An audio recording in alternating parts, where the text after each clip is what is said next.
Conference. Coach Shaw will start with an opening statement, and then we will move to questions. Thank you. Good to see everyone.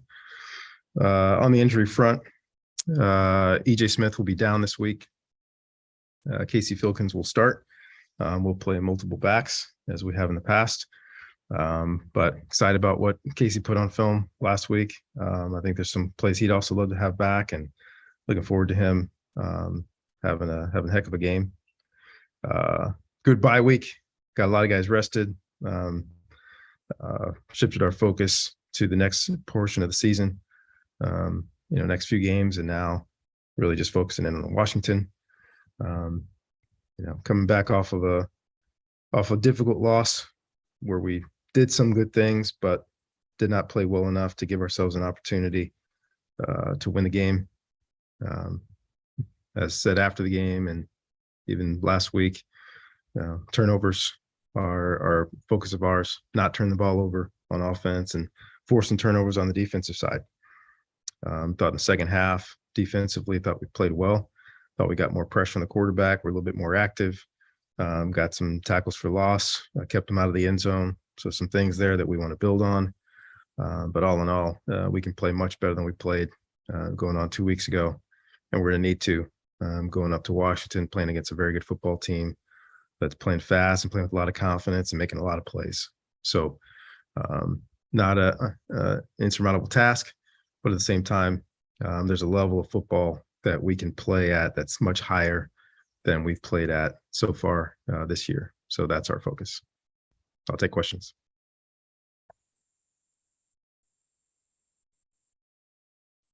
Troy Clardy. Yeah, Coach, first off, is there a timetable on EJ Smith's return at this point? Hopeful for Oregon. That'll be close. If not, Oregon shortly thereafter. Okay. But we're Oregon's going to be close. It's going to be close. How would you compare and contrast Caleb Robinson and Brendan Barrow and the respective things that each of those young men can do, and maybe even comparison a little bit to Casey as well? I think with those two guys, first of all, they don't have a lot of experience. Both guys have speed. Caleb's a little bit bigger. Brendan may be a little bit faster, but both guys are quick and explosive. Both guys know what to do. Thankfully, we're able to get both those guys into some game action and get them hit a couple times. Both guys weren't perfect in their time, but I know Coach Gould's going to get them ready. They're going to get a lot of reps this week and going to be ready to help us.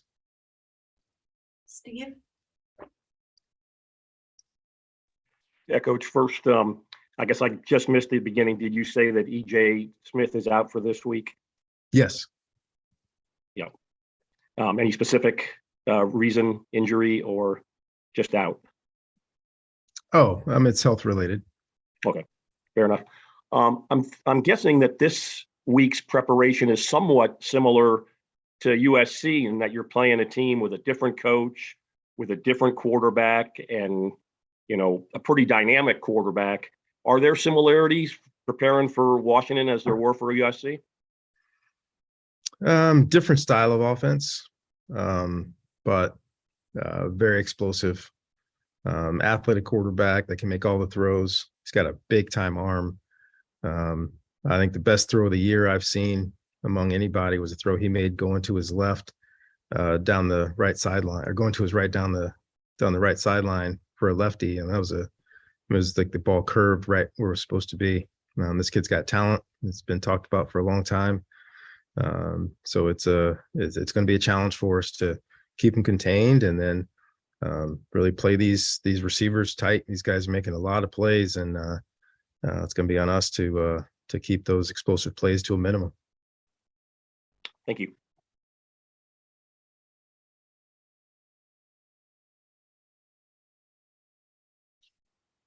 Troy, back to you. Yeah, what's your sense of how different this Washington Huskies team is compared to the one you even faced last year? I think they're playing great. They're playing fast. They're playing very physical. There's, I mean, schematically different on both sides, but more than anything, they've got really good athletes. They've got length.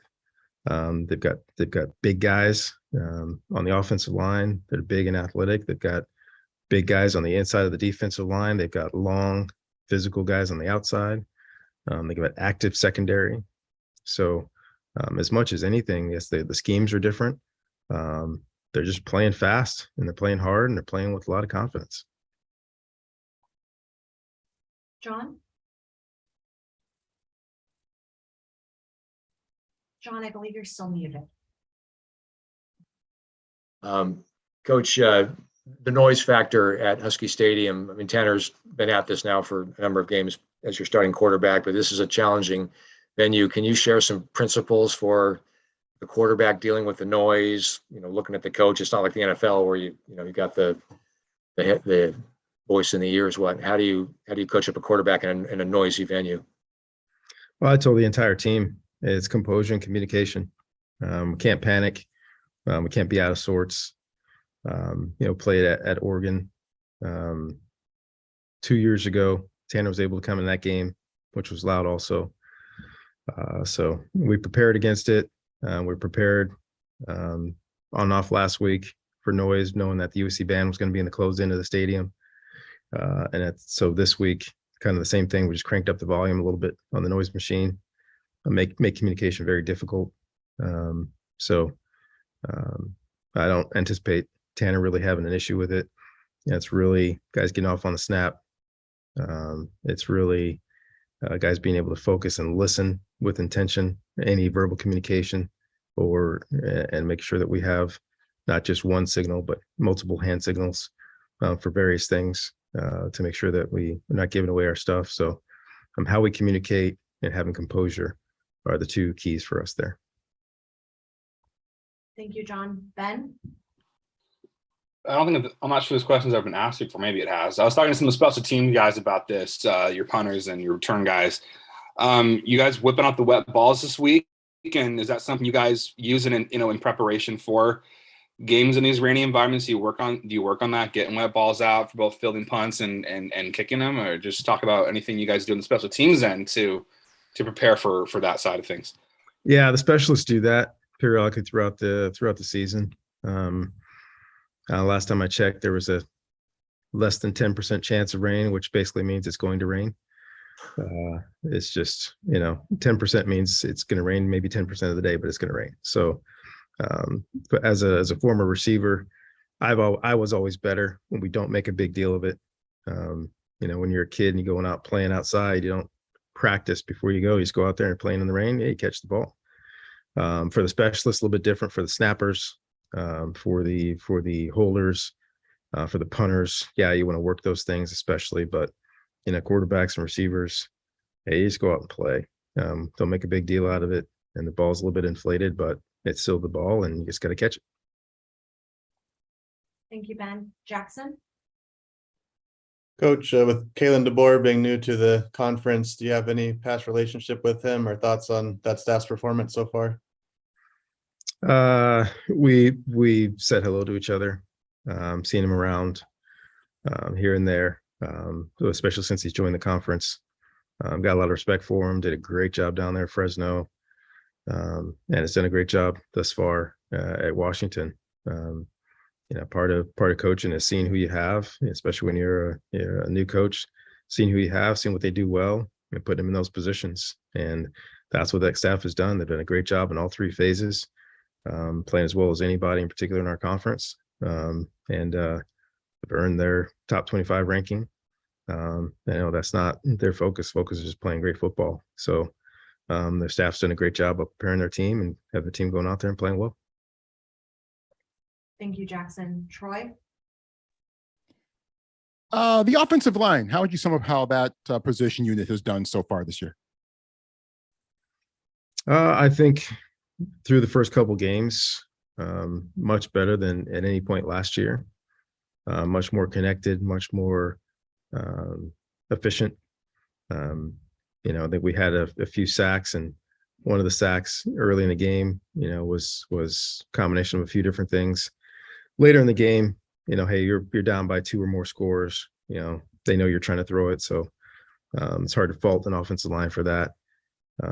But I think as a whole, thought we've done a great job in the running game. I thought pass protection has been solid as well. I think it's a veteran group that takes it very, very seriously. They've got great leadership in that room. And I think the guys are playing well. Back to Jackson. Just with Casey's recent injury history, is there any concern on having him in there too long for a given game at this point? Well, as I said earlier, we're going to play multiple backs. Last week we had over 80 plays. And if that's going to be the norm for us, we're going to have to rotate a lot of guys. We're going to have to rotate our running backs, our receivers, our tight ends, and make sure everybody can stay fresh. He'll start. I have no issues with him holding up. He feels great. But we will play multiple backs just because that's what we're going to need to do. John. What you mentioned in the USC game, and we observed this on air, that the pass rush accomplished some things in the second half. Is that just some guys who haven't had a lot of reps in the past, kind of proceeding up the curve, or some things that you're trying schematically that you're learning about that group? What was behind the step forward in the pass rush, or pressure, I should say? Yeah, I'd like to say we played better. We used our hands better. I thought USC, their offensive line, won a lot of the battles in the first half. I think the battles that we did win in the first half, the quarterback negated those battles because he got the ball out quick, or he sunk a little bit in the pocket, or he moved in the pocket to give himself a little bit more time, made some big time throws. I think in the second half, we just won a few of the one-on-one battles that we didn't win in the first half. We saw David Bailey really come alive, and he was a mainstay in the backfield second half. We saw Ricky Miezan get in the backfield. You saw multiple guys get in the backfield and affect the passer. And like I said, hopefully that's more the norm for us for an entire game, and not just later in the game once we're down by 2 scores. I think we got the ability up front to play better and play like that, and that's going to be our standard that we need to, especially coming into this week with a very, very good quarterback who's both athletic and has a strong, accurate arm. We can't just let him sit in the pocket. He's too good. So we're going to have to get in his face. We're going to have to hopefully make an errant throw. We're going to have to try to get him on the ground. Ben. Same question as Troy, only different position group, of course. Just on the secondary, how do you feel those guys are coming together, particularly with the integration of Patrick Fields and also, Ethan Bonner, who was out for a lot of last year? Well, I'm going to answer your question and tell you right before I answer your question, it's a complete cop-out. But there were 5 plays last week against USC that were rough. Besides that, gosh, I thought the coverage was good. I thought we were where we're supposed to be. But you give a team like that 5 plays, and that's probably 28 of their points. On those you got to be able to get guys on the ground. We can't miss tackles. We have to be able to stay on top of deep routes against good receivers. We got to be able to. We can't vacate the middle. We're supposed to be in the middle and make things more difficult for our opponents. So, all in all, the whole thing being said, we played pretty well on the secondary. But it's like playing secondary. I'm the son of a secondary coach, right? Playing secondary is like being a pitcher. You can pitch a whole great game, but you throw 5 bad balls right down the middle of the plate, you're not going to win. So as a whole, I like the group. The group it means a lot to them. We've got great leadership there, got veterans, guys that played a lot of football. And against really good teams, that group has to shine. They got to keep points off the board. Jackson. Coach, are there any updates on Thunder and Lance on the edge? No updates.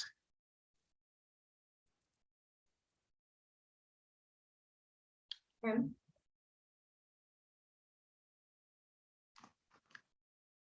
I believe you're still on mute. There we go. Hey, Coach, I wanted to see a little bit talk about your freshman edge rusher Bailey and what you've seen from him and the first couple of games for him. Give us an assessment of what you have seen and what you're excited about. He had a great spring. I thought he had a very good training camp. First game of the year, played like a very talented freshman. Played a little bit better early on against USC, and in the second half, played like the guy that we know that he's capable of being. He's got a chance to be a difference maker. He's got a lot to learn. He's just scratching the surface, but he's coachable. He's excited about the things that we're asking him to do, and he's going to have an opportunity to make plays throughout the season.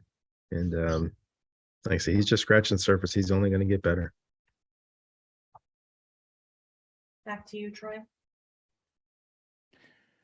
Yeah, Stanford's only played 2 games this season. Washington, of course, has played 3. How could that potentially affect the dynamic of some of the things that we potentially might see this weekend? Oh, that's a tough question because, I hate the early bye week, right? Hate the early bye week. Whatever rhythm you have, you kind of have to restart because you're not too far into the season. So that's one thing. We have no momentum, and Washington's coming off a great win. They've got a lot of momentum, playing at home again. We're going on the road for the first time during the season. So you travel, you got all those things, young guys traveling, learn them how to travel, et cetera, teach them what to do when we travel. So kind of different modes going into it. But for us, the bottom line is focusing on the game, making sure that we're practicing the things we need to practice, and we're getting better each week, that we're locked in with a game plan and ready to go in there and play our best football. So that's the hard part for me is breaking up the rhythm of practicing and playing, especially this early in the season. But that's been our focus now, is to make sure that we are creating that in-season momentum that we need to do in practice, and that we're prepared to go up there and play in a difficult environment against a really good football team. And our guys are excited to go do that. John? What stands out about the Husky defense? You went up there and won a couple of years ago. Last year was a close game, right? Went down to the end. They've had multiple NFL guys on their defenses here in recent years. What does this year's defense from Washington look like? Length and speed. On the edges, they're long. They come after you. They run a lot of games. There's a lot of movement. They've got big physical guys inside that make it tough on you. And then between the linebackers and secondary, they cover a lot of ground. You don't see a lot of guys wide open. They stay locked on in coverage. They do a great job of disguising what they're doing between man and zone. So that's going to be a challenge for us. I like our receivers. I thought we made some plays last week. We didn't make nearly as many plays as we're capable of. And, I think it's going to be a challenge for our entire group to play in the noise against a very talented defense that plays very fast.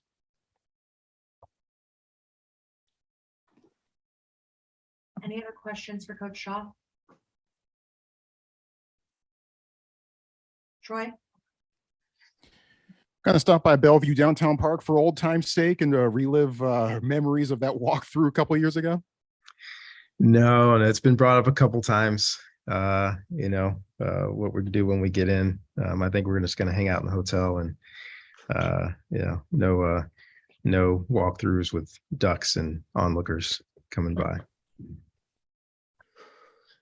Tim? I want to know the update on your son and last weekend. How'd it go? My son's team, I don't know if I can mention them by name. There's like all kinds of recruiting restrictions, but son's team played well. They won big. My man, first drive of the game, caught a big touchdown in the back of the end zone. Check it out on Twitter if you get a chance.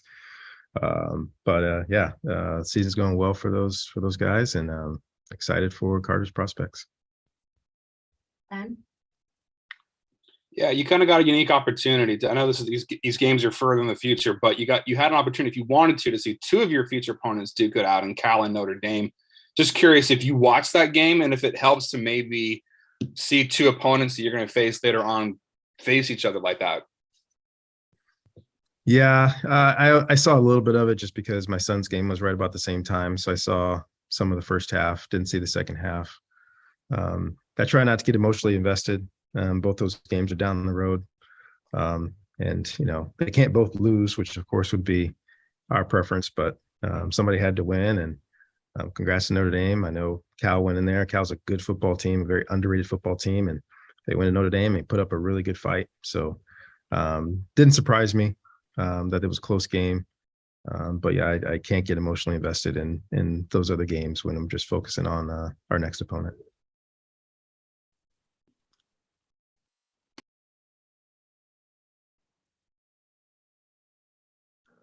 All right, thank you, Coach Shaw. Great. Thank you.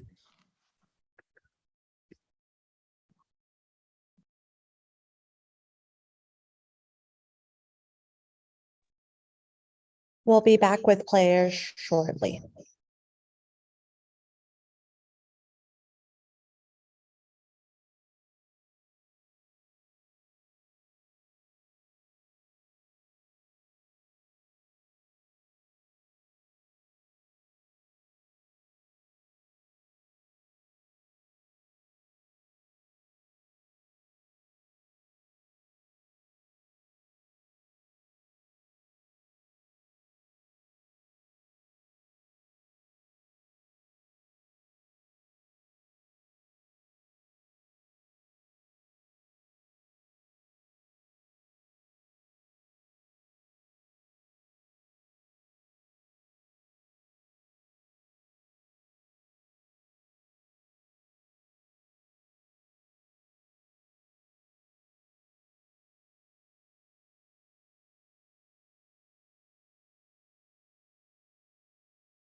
All right, we are back with Lavani Damuni. We'll take questions.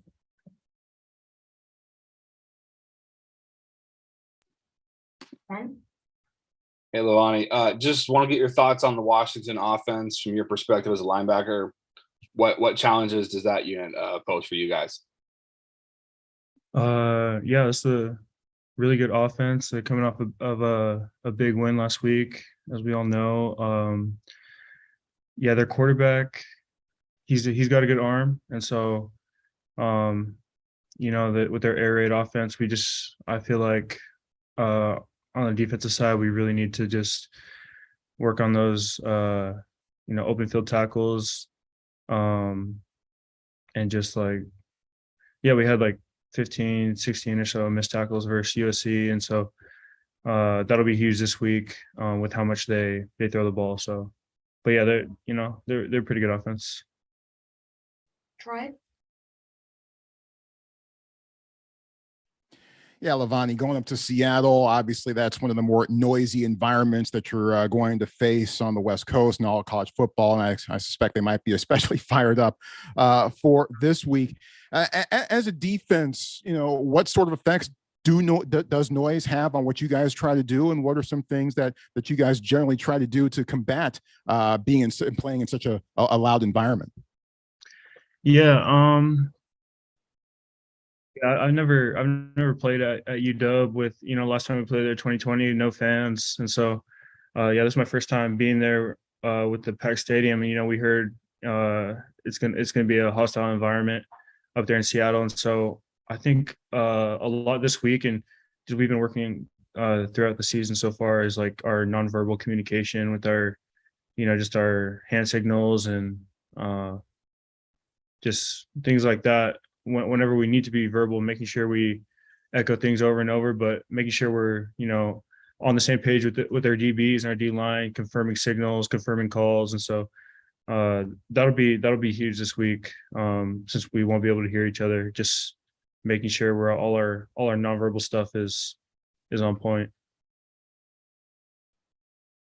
You may have hinted at this a little bit, but what have been some of the points of emphasis defensively since the USC game?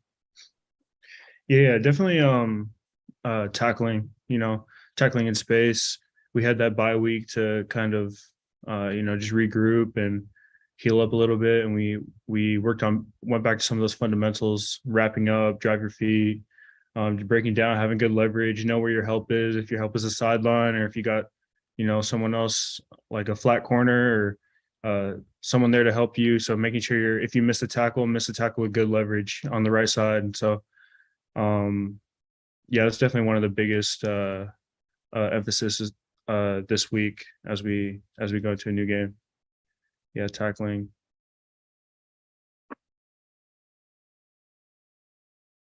Back to Ben. Yeah, I mean, obviously nobody likes to play. Well, I guess this is my question. In some respects, do you enjoy the challenge of playing in a tough road environment? Does that kind of get you amped, get your juices flowing? Is that a challenge that in some respects you feel like you guys, at least that you personally kind of embrace? Oh yeah, no, definitely. I've always loved the road games. Like Coach Shaw always talks to us about, it's when we're on the road, it's all about us. Especially with we got great fans, but our fans aren't always don't always have the biggest presence at away games. And so, it's really just us focusing on ourselves, and yeah, it just feels like, us against the world. And so I love that feeling on the road. It's, yeah, just like you said, it's like in those big environments. I mean, yeah, it does get the blood flowing a little bit more. And I'm talking to a lot of my teammates as well. They all feel the same way. Just going in, and it just, no matter what a team is ranked, it always feels like an upset when we're on the road and we can get a win. Tim? I just wanted to ask you about your take on the defense, and what can you guys become? What are you excited about for the rest of this season and getting that side of the ball better? Yeah, our defense, I have a lot of confidence in our defense. I know, yeah, last year numbers weren't that great, and even this year versus USC, we gave a lot of yards, but I know we definitely have the talent. We're not short of talent at all. We got some guys, some weapons at every position, and so I love the guys we have on defense. And at the end of the day, it just comes down to executing that game plan that Coach Anderson does a great job putting together for us. And so the coaches, they do a great job, and it's really it comes down to us doing it at the end of the day. And so I know we have the talent to do that at every position. We're capable, and so I'm excited for the rest of these games, see what we can do. We'll go back to Ben. Just on takeaways, obviously that's an emphasis every week, but especially on road games in a lot of environments like Seattle and Eugene. How important, are the takeaways? How much of an emphasis is that for you guys, both this weekend next? Oh yeah, no, takeaways are going to be huge. It's always a big part of the game. We lost the turnover battle to USC like 4-0. And so, I think we lost a turnover battle to Colgate too, and we still won. So we can't be doing that. And the defense, I'm not on offense, so I'll talk about the defense. So defense we can't come away with 0-1 turnovers and still expect to win the game. So, we got to come up bigger there for sure. And we made that a big emphasis in practice too this week, just always punching at the ball, always just practicing those good habits. So we can, implement that in the game. So yeah, turnovers are huge for sure. Steve? Yeah, I would think when you get through a game against Caleb Williams, you're thinking, I hope we don't go against the quarterback that good the rest of the season, because he's really good and was really good against you. Penix has been pretty damn good for 3 games. Do you see any similarities? Obviously, one guy's left-handed, one guy's right-handed. Are any similarities between Williams and Penix? Oh yeah, two good quarterbacks.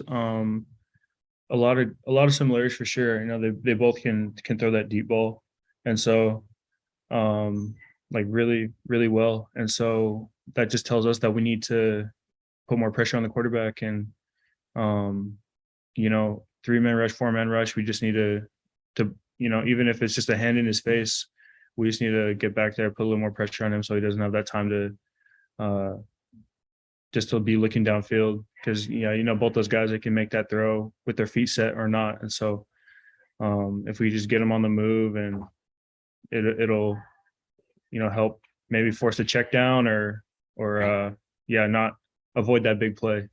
So yeah. Great, thank you.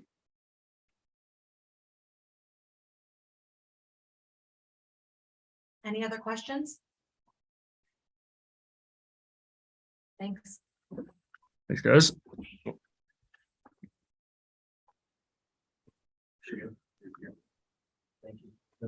We will now have wide receiver Michael Wilson.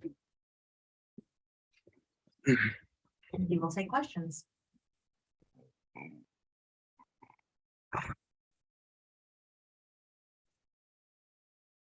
Ben? Same question I asked Levani, but opposite side of the field, obviously. Just talk about the Washington defense, what challenges they pose, and what you guys are going to have to do to be successful against them. Yeah, they're I mean, I knew from starting watching film last week, that this is a really, really good football program from top to bottom. I think just looking across the board defensively, I mean, their front seven's good. Their DB core is always good. I mean, Washington has probably had some of the best DB core I've faced since I've been a college football player. But they play hard, they play fast, they fly to the football. They've been able to get turnovers. So we're going to definitely have our hands full this week. And I'm expecting definitely a dogfight going into this week. So we're going to expect a lot of cover 4. I think 50% of their snaps through 3 games have been cover 4. Definitely show some cover 1. You know, Washington definitely trusts their defensive backs because they've been poised as DBU for the last 10 years or so. So they've got a lot of trust in their secondary. Got some good guys on the outside. Safeties are solid. Nickel is a big dude. So we got to get after these cats. We definitely have to play our best game so far if we want to win. Troy? I'm sure there's a lot of juice for you this week anyway, trying to get back in the win column and doing it in a hostile environment. But any extra juice for you personally coming into this game, being is that the last time Stanford played at Washington, you got hurt in that game and it cost you pretty much the rest of that season and much of last season as well? Yeah, definitely. I try not to think too much about it. Because it wasn't like a gruesome injury like Bryson's where I was, carted off the field. I was able to walk off the field. But yeah, it just kind of reminds me how, I think back 2 years goes by in a blink of an eye, because it feels like I just like it feels, I don't know, it feels like everything just went by so fast. But it'll be good. I got off to a hot start in that game last year. So I'm definitely feeling like sometimes you play well in stadiums. And so I feel really comfortable in that stadium. So I'm excited to get back out there and this time hopefully finish the game with the W. Steve? Yeah, Michael, Coach was talking about how he wasn't real happy, you don't have a choice, but real happy having a bye week this early in the season, that, sometimes it can take away the coordination, the energy maybe you built in camp and the first couple games. Any worry that the bye week does inhibit what you guys had started the first 2 weeks? I don't think so. I think maybe looking from outside in, you could probably overanalyze and say, that's going to play a factor in things. But I think the bye week came at a good time for some of our guys on the team just to help heal some lingering injuries. And so I think having a lighter week of practice and having a few days off has helped get some of our starters, a few extra rest days to help heal some injuries that they've had lingering from camp or that they sustained from the first 2 weeks. So I don't, you could say, well, hope, if we had a bye week, week 6 or week 7 or week 5, it'd play out better. But you just got to deal with the cards you're dealt, and just keep it pushing. So I don't think I haven't put really much any thought into, well, what if our bye week was week 6 or after the Notre Dame game or before Arizona State or after, you know what I mean? So, yeah, like I said, we just got to deal with the cards you're dealt and keep it pushing and deal with the adversity that you face and make the best of the situation. Great. Thank you.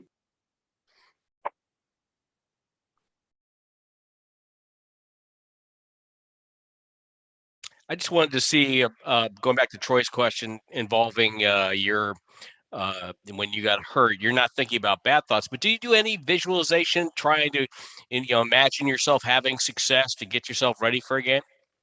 Yeah, absolutely. I think probably sometimes over visualization, because that's pretty much all I think about starting from when we played our last game is, all right, now the focus immediately switches to our next game.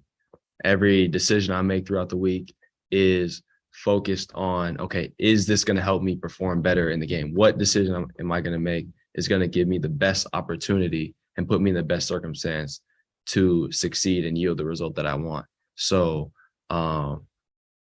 literally, like I said, every rep in practice is, okay, it's got to be game-like speed, because if I run a route and I catch the ball and I burst 10 yards, I got to feel like what that's going to feel like in the game, because I'm in the back of my head, I'm constantly thinking to put myself in the best position to have a good game and make the plays that come to me. Troy? Mike, we've seen this offense do some terrific things in moving the ball. We've also seen this offense shoot itself in the foot with untimely penalties and other plays that prevent them from being able to move the chains. 2 games in, what kind of grade and what kind of assessment would you give the Stanford offense to this point? I think statistically, if you look at yards and, how many yards we put up per game, I'd probably say we're doing really, really well in that category. But the Colgate game is hard to assess, because that's a game that we're supposed to win. We're supposed to score 50 points in that game. We're supposed to blow them out by X amount of points. But judging off the last game, I think we underperformed. I think we underperformed from a receiver standpoint. Myself, I feel like, me, Bryson, Elijah, John, or whoever's in, we got to do a better job of winning our one-on-one matchups and making those tough catches that we know we can make, making the plays that we know we can make, and creating separation. I think we saw a lot of glimpses of it in the game, but we need to do it more at a consistent rate, because I know the type of talent that Bryson has in him. I know the type of talent E has and John has and myself has. So we got to demand perfection out of ourselves, and play to the elite capabilities that we all have within us. So that's for the receivers, which I'm going to be most critical of, because that's our receiver. That's my room. But speaking on just the general gist of the offense, I think at times we flashed and we were moving the ball really, really well. Then we get a turnover, right? A pick, a costly interception in the end zone. A couple fumbles here. We just got to eliminate the turnovers. And I think if you eliminate the turnovers, and myself and Bryson and probably Elijah, we make some of those tough catches that we can make, I think we're going to be a really, really explosive offense. And we're going to help our defense, create juice and momentum for them to play better as well. So we just got to eliminate turnovers, and make there's probably 2 or 3 plays in there that the wideout should have made. And if we make those plays, I think we'd be in a really good situation. Ben? Yeah, just kind of going off that a little bit, just talk about seems like the red zone offense was where things kind of fell apart for you guys a little bit. Just what do you guys need to do better to execute down there? Because that seems like that, could make or break it for you guys this weekend. Yeah, I think a lot of that stuff just comes down, one that comes down to turnovers, but a lot of those plays really just come down to inches. Bryson's touchdown that was called back, I mean, that's an inch. Those are a couple centimeters. The play with Elijah, right? If he maybe just being critical, if he would have held his ground a little bit more and would have jumped straight up in the air instead of maybe fading back a little bit. You know, if EJ Holt maybe tucks that ball a little tight, like all these things are, it's not necessarily the thing that gives me confidence is I'm not doubting it. I'm not ever doubting anyone's capability on our offense. We know everyone has the speed, everyone has the route running ability or the strength. Like it's not a question of athleticism or can he get the job done. It's just we got to eliminate, you know, a few technical things, being smart with the football, a little better ball security, maybe cleaning up our technique a little bit. And we're going to put ourselves in a much better position to succeed. But I think our red zone offense is good. And it really just comes, like I said, just comes down to eliminating those turnovers. It's just being more smart with the football. Troy? As one of the leaders of this team, what's your sense of the mood of the guys overall right now, coming off the bye week and heading into this game in that environment and with some of the ramifications potentially going forward? Yeah, I think we're hungry, and we know this is a critical win for our program, for ourselves, and guys knows what's at stake with this W. And if we can go into Washington in a hostile environment against a ranked top 20 opponent and come out with a victory, that's not even going to give us confidence, but it's going to set us in the right direction going into the week after this. And then obviously keep just building momentum going from game to game. So we definitely know that this is a game that we got to win, and we're going to practice hard and we're going to do the things that we need to do to put ourselves in the best situation to win. Any other questions? All right. Thank you, Michael. Thank you. Thank you so much for attending today's press conference. We will be playing on FS1 7:30 p.m. on Saturday against Washington. Thank you.